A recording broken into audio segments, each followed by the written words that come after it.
राजा विक्रमदेव की बेटी राजकुमारी नयनतारा पूरे राज्य की सबसे सुंदर और शांत स्वभाव वाली लड़की थी।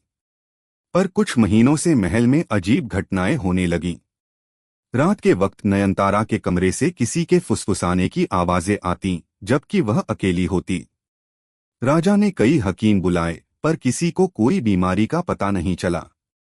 हर रात राजकुमारी गहरी नींद में चली जाती और सुबह उसके कमरे की दीवार पर एक लंबी काली परछाई दिखाई देती थी, जो धीरे धीरे गायब हो जाती।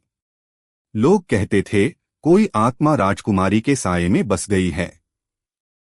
एक दिन राज्य में एक युवक आया, अर्जुन। वह तंत्र विद्या जानता था। उसने राजा से कहा, महाराज, मुझे एक रात राजकुमारी के साथ अकेले रहने दीजिए, मैं सच्चाई पता कर लूंगा। रात का 12वां पहर हुआ। राजकुमारी गहरी नींद में थी।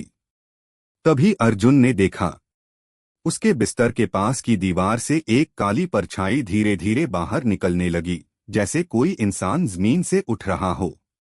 वो परछाई राजकुमारी के ऊपर झुक गई और अचानक उसकी आंखें खुलीं।